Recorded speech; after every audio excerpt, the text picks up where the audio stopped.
It really is a beautiful lake, and I'd like to explain to you how a project like the LEAPS project could be constructed here and how the lake would be just as beautiful as it is now, if not prettier. We might be able to make the water look a little nicer. I'd like to also explain to you how the LEAPS project could benefit the lake, could benefit the community, and could benefit the power grid in Southern California. So, the LEAPS project, Lake Elsinore Advanced Pump Storage Project, is a 500 megawatt project of renewable energy. It provides funding for improved water quality and stabilized lake levels. It provides and enables better use of renewable energy and grid stability. It provides approximately 500 well-paying construction jobs that'll be part of the community here, and it's nature's battery in storing energy and water.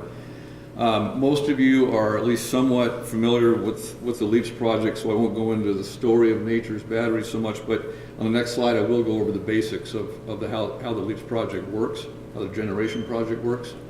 The idea of LEAPS has been around for a long time, but I think a lot of people just are asking the question, at least that are aware of the project, well, what's new this time? Well, in essence, the electrical market in California has changed dramatically over the last few years with solar and wind technology, California's commitment to renewables, and the closure of nuclear facilities. So a project like LEAPS becomes a very attractive project to the consumers. Secondly, the state's renewable objectives are admirable, but they weaken grid stability in that the wind doesn't always blow, the sun doesn't always shine on solar panels, so the LEAPS project will allow us to store energy in the form of water, and it is like a battery. It can be tapped when it's needed. Thirdly, we've identified sources of water that can be used to raise lake levels and run the project. This is a hydroelectric project. It needs water, and so we are going to provide the water to run the project, to help stabilize lake levels, and we are certainly not going to drain the lake. We also have strong financial backing now to allow us to deal with the many issues that a project like this brings to the table, including water purchases. The last iteration of this project, almost 10 years ago, we were trying to move it forward, and it was hampered by the global financial crisis after 2008. So this shows basically what LEAPS is. What we would do is construct a second reservoir at the top of the hill on the other side of the ridge from Lake Elsinore. That reservoir will be filled with new water purchased for the project. We'd also build a penstock pipeline that runs down the hill, be bored through the mountain down the hill and into Lake Elsinore, so that connects the two reservoirs. And then turbines would be constructed in that penstock. There were reversible turbines, so we could pump water up from Lake Elsinore up to the upper reservoir and fill it. When demand is low on the power grid, we use electricity off the grid to do it. And when it's less expensive to fill it. And then when demand is high, we run water back down through the turbines. The turbines generate electricity, and it's distributed to the grid system. So that's the basic idea of the LEAPS project. That's how we generate electricity. But a large benefit from this project is that we'll be able to add good quality water to the lake, and it will increase water quality and stabilize lake levels. Another benefit comes from circulating the water. It will take, the studies that we've seen say that it'll take about a month to circulate all the water in Lake Elsinore up through the penstock, up to the upper reservoir and back down. So it'll be turning the water over, mixing the water. We've heard discussions today about oxygenation of the water, mixing the water. That's what this project will be able to do. Dr. Anderson of UC Riverside, who most of you know and who is here today, is doing studies for us, and one of the studies he's doing is on the inlet-outlet structure within the lake to determine where it should be and what it should look like, and we're going to depend on his expertise to design the inlet-outlet structure to do the to optimize the mixing of the water and improve the water quality in that respect. He's also studying the impact on fish habitat and how we can improve fish habitat and recreational use. And as you can see, most of the generation portion of the project is underground. So what you see today is pretty much what you'll see then, and what you saw in the video is what you'll see when the project is in operation. So we're here for a water summit, and most of you know that, and it's been discussed today, that Lake Elsinore has been impaired for decades. And then, although with LESJWA's hard work, the conditions are improving, we still have issues with water quality and quantity, algae growth, lack of oxygen, fish kills, and closures to recreational use. So we're studying and addressing those things, but it takes funds to do that. So LEAPS will be able to help keep Lake Elsinore at its optimal level of about 1,240 feet above sea level with water purchases and annual contributions. And the project will maintain and fill and maintain the lake and not drain it. Nevada Hydro has also funded other specialty water studies since 2004 and is working closely with the water agencies here today to update research and find and finance solutions. The recycling of the water as it goes up and down the hill will result in a change in elevation of Lake Elsinore in about plus or minus 6 inches every time we run water up and bring it back down. We're looking at the effects on the shoreline right now. Obviously, as the water fills up, it comes farther up on the shore and then recedes as we fill the upper reservoir. So we're looking at the effects on that, and we're studying it, but it can be mitigated with dredging and contouring. So there are ways to deal with it. As far as advancing the research on Lake Elsinore, the Nevada Hydro and the LEAPS team are new members of the DMDL task force. So we're able to work with the task force to find ways to benefit the lake, and we're happy to be able to do that. And we're glad to be able to work with the DMDL task force on that.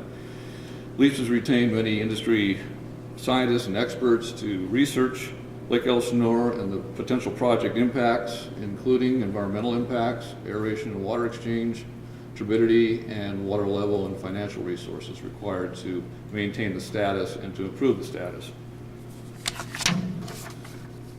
Dr. Anderson has conducted analyses in 2006 and 2007 for Nevada Hydro to help better understand, and for the regional board, by the way, to help better understand the effects of LEAPS on Lake Elsinore. His new studies, we hope that his new studies will be able to answer the questions that you see here. What are the effects of different supplemental water sources on water quality? What are the effects of the operating level on hydrodynamics and water quality? What are conditions in the upper reservoir during filling, storage, and release? And what operational strategies will optimize water quality and the lake level? The study will include a 3D hydrodynamic water quality ecosystem modeling and computational fluid dynamics modeling. I can't tell you too much about those, but Dr. Anderson can, and he's here, so if you have any questions about what those studies might be able to provide, please feel free to talk to him during the break or after the session.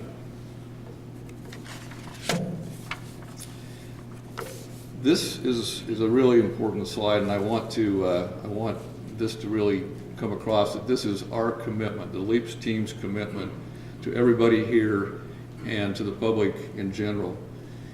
We commit to conduct our business as responsible community partners and stewards of Lake Elsinore, to assist in restoring Lake Elsinore to a regional recreational asset that can be employed by residents and enjoyed by residents and visitors alike, to contribute sustainable financial resources to the local economy and job market, by supplying power to the grid when it's needed, to become a good community partner, helping to advance local initiatives, and to supply a sustainable, renewable energy resource to the grid to serve this quickly growing region.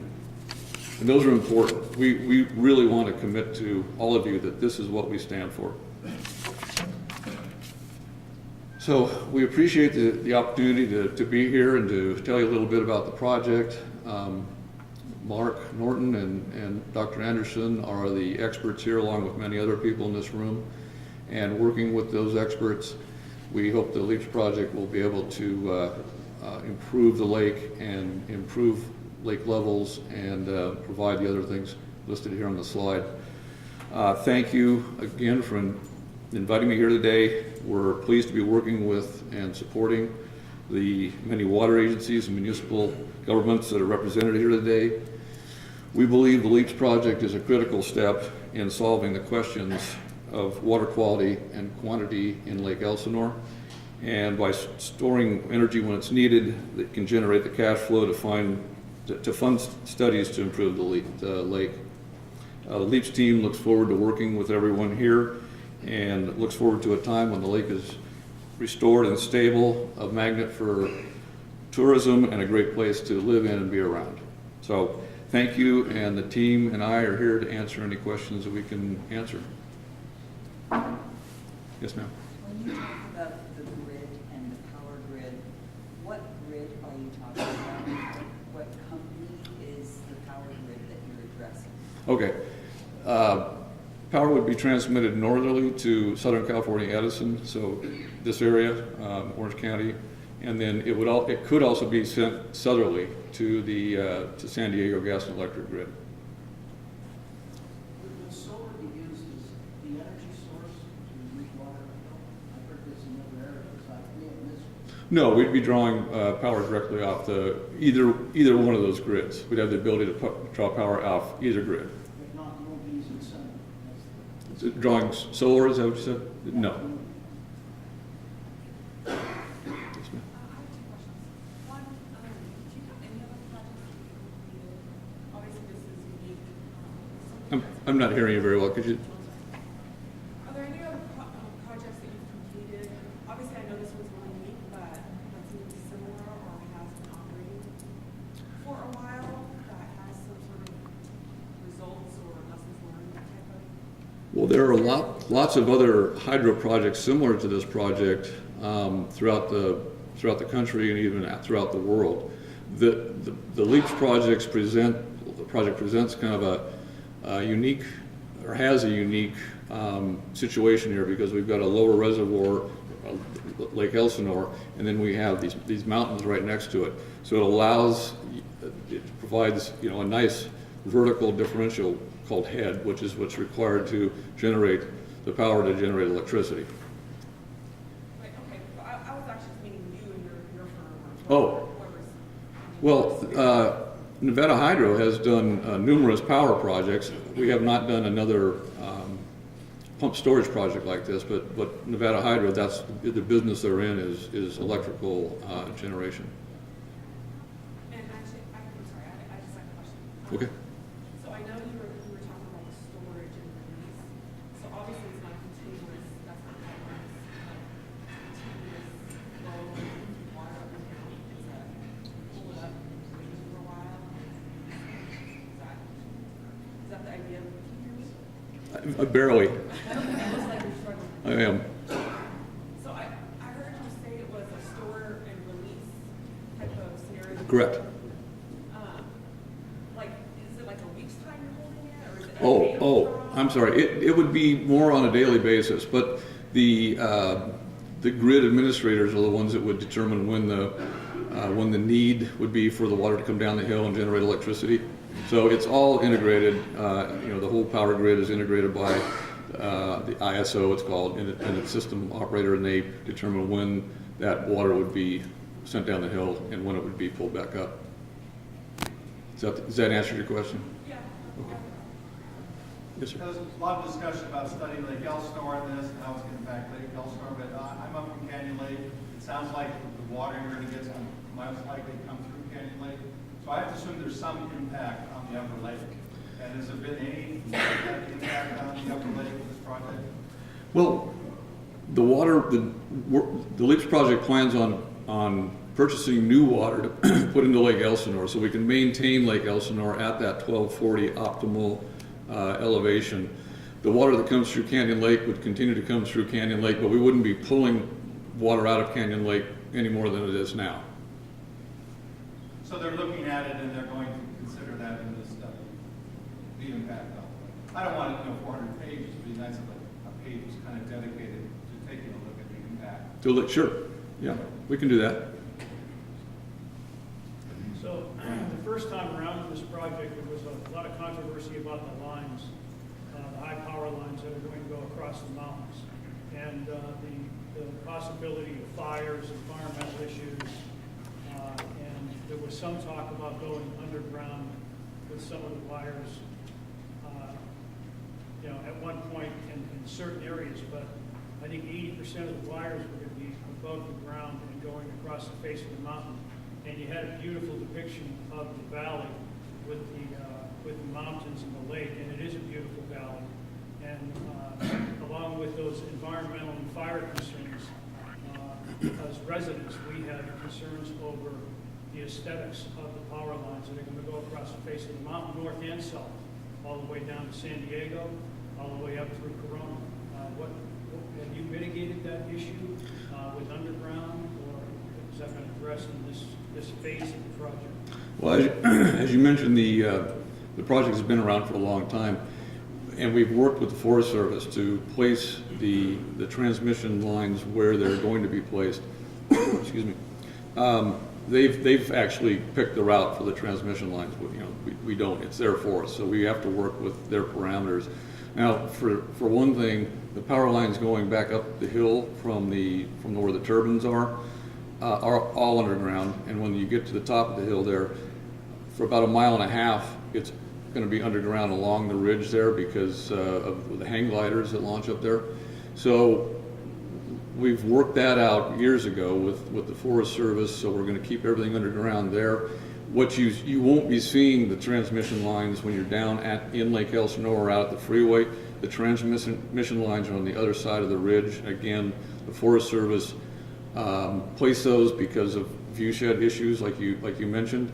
Also, as far as fire suppression, yes, we have to work with the Forest Service on everything we do on this project. We need to get a special use permit from the Forest Service. So they are going to require us to do fire suppression studies and whatever else is required to make sure that these lines don't provide a fire hazard. Do you have an illustration of where the lines are going? I don't have it here, but we do. I can certainly get you one if you'd like. Talk to me afterward, and I'll get your card and I can send it to you. Sure. I think I have time for one more question. Choose break. Whoever's quickest. Way at the back. Hi. Perhaps I missed this in your presentation. I just had a couple of really quick questions. One, where are you purchasing the water from? Well, we have several sources identified, and we're in talks right now to make that happen. We've actually got people lined up that are talking to us that want it because we've got the money to buy the water. This project is well financed, and the problem has always been to get this water into Lake Elsinore. The money has never been available. Well, this project can provide that money, and we can't. This may sound like I'm being vague, but we can't identify specifically those sources right now. But as soon as we do have an agreement in place, we're going to be wanting to get that word out to everybody here that we do have water available. How much water are you planning on purchasing? I think the upper reservoir is going to hold about 5,000 to 6,000 acre feet. So we need to certainly purchase that so we don't pull down anything, draw Lake Elsinore down even more. But we're also going to purchase enough water to fill Lake Elsinore back up to that 1240 elevation.